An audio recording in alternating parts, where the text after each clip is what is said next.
TGIF, it's a Friday. It's the 7th day of February, 2025. Well, as we embark on the weekend forecast and take a look into next week and really beyond into the weeks ahead, it's going to get a little more western with the weather. So I thought I'd bring up a classic, the good, the bad, the ugly. So you might be saying, what's the good? Well, the good is some needed precipitation is coming to parts of the western United States over the next couple of weeks. Not all at once, but over the next couple of weeks. Some of you will finally get some precipitation a little bit on the plains, into the desert southwest, and getting further south. The bad, it's going to be getting very, very cold. So the areas that have been so warm, very warm over the last week, in the southern areas, while the cold has stayed north, you're going to get the cold now. It's going to come in this weekend and especially next week. The ugly, well, the ugly is going to be for you folks up north. From the Pacific Northwest through Montana, the northern half of Wyoming, the Dakotas, Nebraska, then eastward across the upper Midwest, it's just going to stay cold. You're not going to have anything remotely warm for a couple of weeks. There's going to be some Chinooks in the central and southern Rockies, but those northern areas, it's going to be ugly. So when we take a look, the pattern changes starting today, continues into this weekend and next week. So the pattern that's been stuck for the last 5 to 6 days is going to get unstuck. We are unfortunately going to have very strong winds along the Interstate 80, I-25 corridor areas today. Then the colder air will overspread. As the colder air overspreads the region, the one good thing about when it gets colder, you're going to get less wind. So that's one benefit. We're going to have just enough snow falling later today, tonight, into Saturday morning for some icy roads and highways in parts of the northern and central Rockies. It's not going to be a lot of snow, but enough to slicken things up. We're also going to have a couple of episodes of light snow this weekend across southern Wyoming and into northern Colorado. And then as we get into next week, we're going to have an interesting setup where we're going to have surges of Arctic air come south and little pockets of a little bit of Pacific moisture, which will cause what we call overrunning, where that moisture overruns the cold air. This is what's been bringing all the snow to Montana, Alberta, and Saskatchewan, and parts of the Dakotas this week. That overrunning is going to shift a little bit further south. So that will bring some snow to areas east of the divide and even out into the plains. Livestock interest, especially for you folks in the northern areas. We had talked about the good and the bad and the ugly. Well, in those states there, be ready for it to be colder. For the Pacific Northwest, Montana, parts of Wyoming, the Dakotas, Nebraska, into the plains, that Arctic air is going to settle in and it's going to be prolonged. So livestock interests need to be prepared for that. And I also want to show you something absolutely wild that's going on over the northern hemisphere. It's something that happens, but you don't see it happen very often. And when it does happen, it's a precursor. It's setting the stage for things later this month and into early March. And we'll show you what that's going to be. We're going to see a lot less in the way of this type of photo and more in the way of clouds and unsettled weather in the southern areas that have been so warm. Where it's been so cold, like up into the northern Bighorn Basin of Wyoming near level there, getting moon rings, those high cold clouds with those ice crystals. When you start to see high clouds like that thicken and increase, that's a precursor of another weather pattern change. So a lot of times folklore says when you see a ring around the moon like that, that means incoming weather, and there's something definitely to that. Even in Fairplay, Colorado, this warm-up has come in and melted a little bit of snow.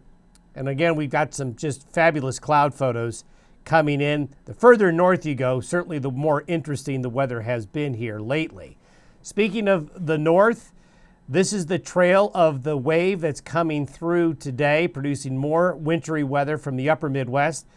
Montana, you have been under a winter weather advisory, a winter storm warning all week, and you're just going to continue that again today. So you can see a lot of pink and blue here. Wyoming's western mountain areas, the mountains of southern Wyoming, northern Colorado, the northern Wasatch, Uintas here, and then the brown, there's your I-80 wind. Winds also over Raton Pass into northeastern New Mexico here as the weather pattern change unfolds. A lot of fog down here. They're getting a lot of fog because the ground was cold and wet from the snow event down there. And then warmer air out of the Gulf, causing just a very persistent fog down there. So there's a lot of weather, except in this part of the nation here, but they'll get into the act later on. The satellite image this morning shows the next Pacific wave. Here it is. And it's trending, instead of going more east, it's heading east-southeast. That's going to drag, see the blue up here? This is very cold Arctic air backed up against the high plains in the Front Range of the Colorado Rockies here. That's going to want to be moving south along with this wave like this. And then if we go out further in the Pacific is angry. There's a lot going on in the Pacific. We'll talk about that here in a minute. But we have this area of high pressure, as you can see right here. But there's a lot upstream. There's a lot of that very cold air we talked about yesterday over Canada. So let's put it all together. This is where we're going to be about by noon today. That frontal system is going to be about there. So most of the weather during the daylight hours will be along and west of that black line. But that area will shift south and east by late afternoon and evening. By Monday morning, now it doesn't look like a lot of change, but notice that instead of a straight line flow off the Pacific, the flow of air is coming up, down, around, out of Western Canada, coming off the Pacific and then curving in. So this is going to allow a lot of that colder air easy access further south now across the northern tier of the U.S. and also getting further south into the I-80 corridor, leaking into northern Colorado, then the plains, as we get deeper into the weekend and early next week. Then as we get into Tuesday, we basically see a shift south. See that shift south, but also west? This is where there's going to be a very cold air mass that doesn't normally get all the way into the Pacific Northwest, but will. And look at this high. Look how big and amplified that is. And here's that very, very cold air pocket right there. I want you to look up here because I'm going to come back to this here in a minute. You see this high pressure ridge here. There's also a big high pressure ridge over northern Europe coming northward, way up high in latitude. And this is going to play a role in what's going on with the long-term forecast. One thing I want to point out, when we had the big Arctic outbreak in January, it was an Arctic outbreak that was a big change in latitude. The Arctic vortex, so to speak, had an axis that was north-south. The axis of cold here that you can see, if we were to put where the really cold air is more to the southwest to the northeast. So the axis of cold is different. That's why, while it will get cold in the south, it won't get as cold in the south as the January outbreak. But it's the northern areas that are really going to get picked on. So the colder air gets deeper into the Rockies and the plains, pushes all the way into the Great Basin, and the cold gets all the way into the desert southwest as well, at least a colder regime. Notice the transport of the air comes off the continent, over the water, then back over land. That's going to infuse a little bit of Pacific moisture over the Arctic air that's spilling down the Front Range and the plains areas. Now, if we animate the temperature anomaly beginning today and going through the middle of next week, you can see a lot of purple. And if you're in those purple areas, you're going to experience sub-zero temperatures, especially at night, and you're going to be very cold. Look at all the purple that ends up in Idaho, Washington, and Oregon during this period. Also notice the persistent purple in Montana and the Dakotas, southern Canada. But also notice on these last frames, we got a blue norther coming into Texas, and we've got kind of waves of very cold air coming down the plains. So while the focus of the real persistent cold will be across the northern tier of the U.S., cold air always goes to the lowest point of gravity, just like water will, and it's gonna have chances to escape and head further south into the southern plains. The only real protection, but you're really not protected, is the desert southwest. But as you'll see, you're still going to feel the cold coming on in. So this is a phase change. All of the spring weather that some of you have experienced is going away. And this cold is overspreading and heading south and east. This is the first wave of moisture that'll happen between now and Tuesday. You can see California, the mountains are going to do well. No one's really going to get clobbered, but when you have this type of moisture overrunning Arctic air, your snow-water ratio to snow is very, very high. So there's going to be widespread light to moderate snows out here into the plains, Getting out into even eastern Wyoming and the Front Range and northeastern plains of Colorado, lighter snows getting all the way down here, as you'll see here in a minute. Now, takes us through Tuesday. So this includes what happens today through the weekend and into Monday and Tuesday. Just enough snow east of the divide for light accumulations and icy roads and highways and very cold temperatures. What will then await is the next phase towards the middle of next week when some Pacific moisture gets thrown on top of it. This is what the snowfall forecast looks like through Tuesday. You can see just a wide area of light to moderate snow. Again, no one gets clobbered, but it's going to cover a lot of real estate in light snowfall during the period of this weekend into early next week. And a lot of these areas like Nebraska and into Iowa here and southern Minnesota don't have any snow cover at all. So they're going to get into the act. We're seeing a southward shift. This axis here has been up here all week. So there's a southward shift. Temperatures over the 5-day period of Monday through Friday look like this. This is 5 days added together. So you can see the severity of the cold in this purple blue area right here. It's going to be very cold in the green areas as well. But boy, this is where it's just going to be persistently cold. And look at the cold all the way to the coast, all the way to Portland and Seattle. And this shows the 7-day period from next Tuesday to the following Tuesday. So this area right here, this is the ugly. You're just going to not really warm up. The Chinook zones right here, late next week, I think we'll have a bit of a thaw, but it'll be temporary. But you can see the northern east to west or that southwest to northeast axis of where that colder air is.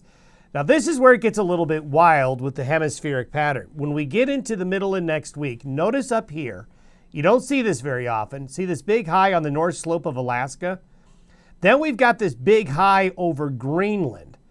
What is going to end up happening is this vortex of very cold Arctic air right here gets cut off by two highs merging. And what we have is a high pressure ridge that goes from the eastern Pacific over the North Pole into Europe. And if we take a step back and let's take a bird's eye view of the northern hemisphere, if you were in space looking at Earth, if you were directly above the North Pole looking down, and that's this view, as I'll show you here in a minute. By Thursday, there's a complete connection. So let's take that bird's eye view. So by next Thursday morning, there's a high pressure ridge that goes from Europe to the Aleutians, basically slicing in half the two vortices of Arctic air in the northern hemisphere. One that's over into Asia and into Russia, and then into the North Pacific here, and this Arctic air mass that is on our side of the globe. It splits them in two.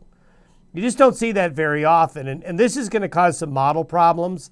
Models are going to have a little difficult time saying, hey, we don't see this very often. What's going to happen? Well, what could happen, and I think is likely going to happen, is that this is going to cause the pattern during the second half of February into early March to get wild and woolly across the northern hemisphere. Because over time, what will happen is these will come back together again, but look what happens when you take a look at temperature. This is for Thursday morning. Now, you kind of have to squint a little bit, but I'm going to draw some circles here to kind of show you what's going on. Where this split occurs, see there's this red over Greenland. It's over the North Pole, the north slope of Alaska here, going into northern areas of Siberia. Now, that doesn't mean it's warm here, but what it does mean is it's warmer than the 30-year average. There's an anomaly because of that ridge that is coming from the Pacific over into Europe. Warmer air up there, and this is part of that stratospheric warming event. But if you again squint, I want you to see that there's a ring of blue here that goes just like this. So that so here's your ring of cold. So the cold comes off the polar regions and forces its way into the lower, or basically the mid latitudes.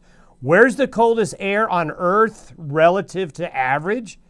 Right over North America. You can see all the purple and the green and the blue here. Lucky us, the coldest temperatures in the northern hemisphere will be over the U.S. Pretty darn cold. Look how the cold gets into Africa. Look how cold it gets into the Arabian Peninsula here. So it's just not here that really will see the anomaly, but it's going to be across the northern hemisphere because of this split vortex pattern. Look what happens this is the 18th and 19th of February. This gets chaotic here. They start to come back together, but I want to point out the number of waves. See all these waves? The higher the number of waves that you get, the more active and more stormy the weather pattern will be in the northern hemisphere. And this is by the 18th and 19th of February and will likely continue into early March. So there's a lot going on, a lot of moving parts.